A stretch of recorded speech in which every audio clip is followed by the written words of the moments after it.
Hey, welcome back to Karen's Papercraft. Thank you very much for watching. Today I'm going to show you a card in layers. This is a design for the Instagram hop that I take part in, and this month's theme was layers, and I decided to make a layered card, as you can see, but there's even a moving layer. See? My little reindeer rocks. Easy to make, lots of ways to decorate it. Now for my card I've used this very nice stamp set Reindeer Fun and the dies that go with it. And then I'm going to show you how you can make the rocking mechanism and everything. I've already made a couple of elements of this card to make the video, well, less longer. And I will tell you how I made the elements, but I have already made the elements. So let's begin. And first of all, I'm going to show you how you can put the reindeer dies together, and I'm going to show you how you can give Rudolph a red nose. These are the dies from the die set, and this is early espresso, this is pecan pie, and this is crumb cake. I've experimented with more colours, you see. Early espresso, copper clay and basic beige is a nice colour too. And here I've used pebbled path for the antlers, and then crumb cake for the middle part and copper clay for the top part. And all these work well, but I chose for this one for my card because of the other colours. I thought it looked better. Well then, to show you how you can make the red nose, I'll put my dies over here again. So these are the dies from the Reindeer Fun set. And I'm going to take a piece of real red cardstock and a 1/2 inch circle punch. You could even cut a small square of paper if you wanted to, which would work equally well. So first I'm going to put the nose onto the middle part using some liquid glue, and then stick everything together.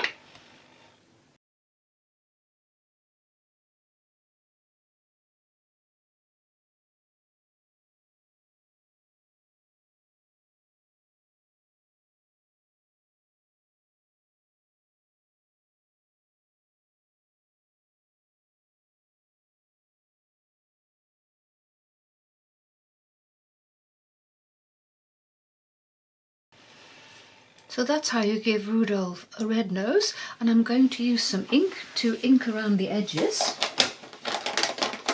which gives a nice effect. And I've discovered how to counteract the glare of my ring light. You see, I put my little silicone mat on top, which keeps my stamp pad in place. So with a sponge dauber, and I tap it off onto the glass mat, and then without dropping it of course, I darken the edges of the reindeer. And you can pick up the ink that you just put onto the glass mat, so there's no waste of ink.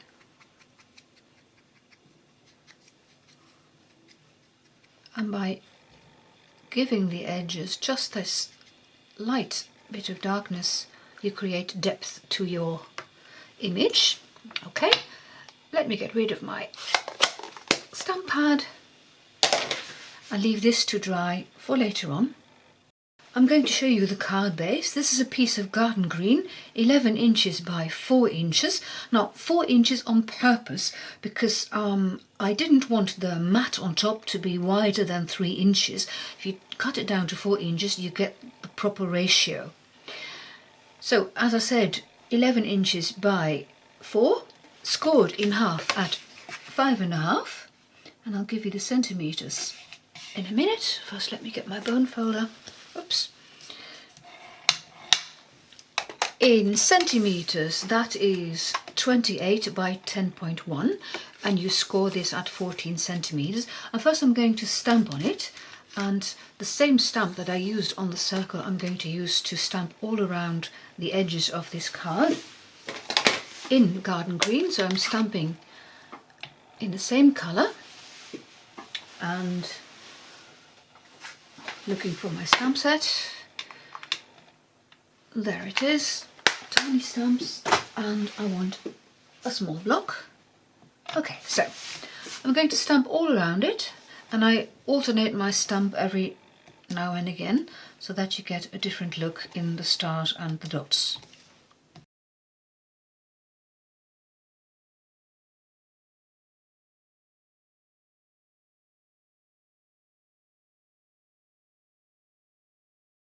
There's no need to stamp all over the card front because the mat will go on top, as you can see in my card. Where did I put my card? Oh, that's rich. I had it a minute ago. Okay, can't show you. I'll show you later. Sorry. I found my card, so I can show you what I meant earlier on. There's no need to stamp all over the front because this mat is going to go on top. So okay, I'm going to show you how you can make the mat. And for that you need some designer series paper. I've chosen Take a Bow.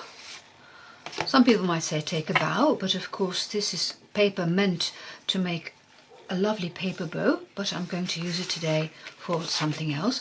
And you see what lovely designs, double-sided 6x6 paper. I can make loads of cards with this. And as I explained in the introduction, I didn't want this to be any wider than 3 inches because then I can get 2 from one 6x6 sheet. So first I'm going to cut this down to 3 inches.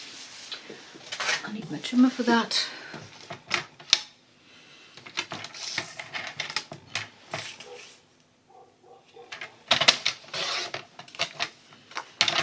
So 2 cards can be got from one piece of designer series paper. And then you need a scrap piece of cardstock. Any size will do. Sorry, any colour will do. This is a piece which is 3 by 4.5 inches, 7.6 by 11.5 centimeters, and you're going to stick these two on top of each other. You can cut this down to 4.5 inches, but I find it easier to stick them down like this. I have more control, and then I'll cut this off later. So I'll go and do that.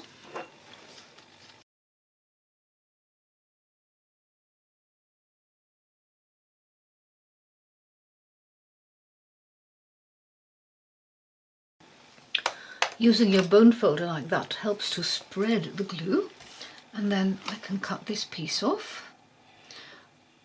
I just feel where my scissors butt up against the cardstock and then cut. And this scrap can be used for something else, so I'm saving it for the time being. So this is ready to go on top of the card, but first I have to make the mechanism that allows the reindeer to rock, and for that I'm going to use a 1-inch circle punch. If you don't have a 1-inch circle punch, you could use a 3/4 inch circle punch, certainly. If you don't have either of them, I have a tip for you. It would just involve more work, because in the die set Spotlight on Nature there's this die which is just about 1 inch roughly. You would need to use that a couple of times. With a punch you're quicker. So I'm going to show you first where to punch the hole. You punch it in the middle. So this is 3 inches, so at 1.5 inches. So I put a pencil mark there. And then I punch the hole 1/2 inch from the top. So roughly there. I'll just make this line a bit longer. And then with my punch I can see where the pencil lines are and punch. You would keep that. This could be used later for the rocking mechanism. So, oh, I forgot to give you the centimeters, didn't I? 3.8 centimeters by 1.3 centimeters. 1.3 centimeters from the top. And I'm looking for my eraser. And first of all, I'm going to erase these pencil lines. Then you need the foam adhesive strips to raise the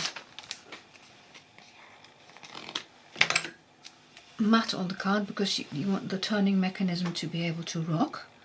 So I'll go and stick these on.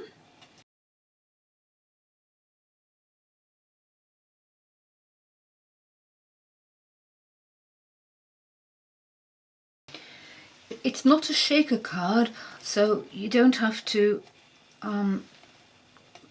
put all these strips together really, but there should be enough for them so that the front doesn't buckle. And here you need a bit of space for the turning mechanism, so don't put the cardstock all the way there. So this is ready for later on. Then I'm going to show you how you can make the turning mechanism. And I promised you the 1-inch circle punch, and you need 8 punched circles, and you stick them together 4 at a time. I've already done that here. Any old scrap of cardstock will do. So I'm punching the last one and adhering it. I'm using, this was 4 pieces, this is 3 pieces, so you need 2 clusters of 4 pieces, and you stick this on, and then on one of them you put a glue dot,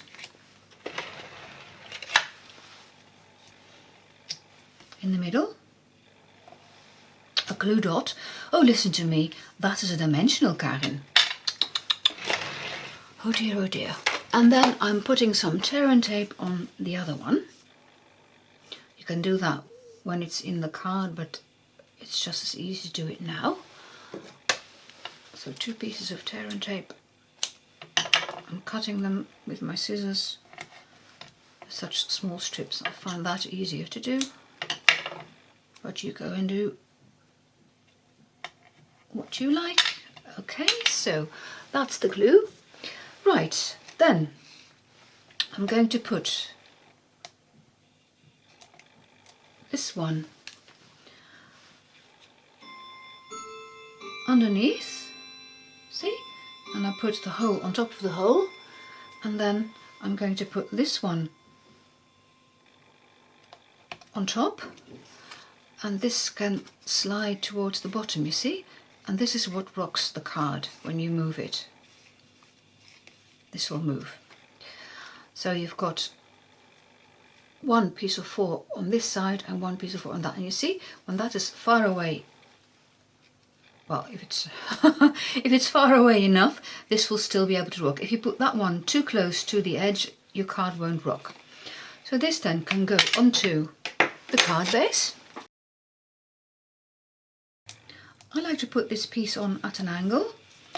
I tried with my prototype to put it on straight, but I didn't think it looked playful enough, so later on I decided to put it on at a slant. So I put my card straight, the card base I should say, and then I look for an appropriate angle of this piece of Designer Series paper and cardstock. Now, then I'm ready to stick the reindeer element on. I can show you, here you have the circle that I made earlier, and this is the reindeer that I made earlier. So I'm going to stick that on. Liquid glue is fine for this. Well, it's okay. Don't put the reindeer all the way to the bottom, so just slightly away from the bottom edge, and adhere it. And then it's important that when you stick it onto the card, that your turning mechanism, the swinging mechanism, is towards the bottom, you see? So don't put it there, pull it towards the bottom, and then you can remove the backing paper from the tear and tape.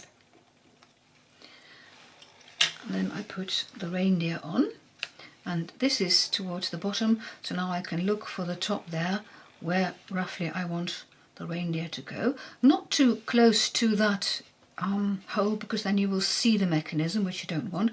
So about 1/4 of an inch from the top, and I make sure that my reindeer is straight, because otherwise it will keep rocking crookedly. So roughly there, see? And it swings, it rocks. Rocking around the Christmas tree.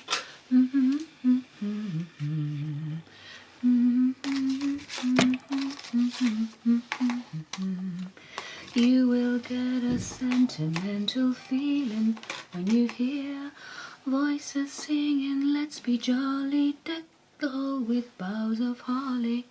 Okay, with some singing from me, I'm going to put the rest of the card together. The sentiment I made earlier, and then the holly leaves, there's more of them, and the berries. I'm not sure if I told you, but when I die cut it, I put that edge a bit closer to the S so that here I have more space left, and then I'm going to put it onto the card, and I want this bit to stick out a little, so I'm not going to put glue all the way there.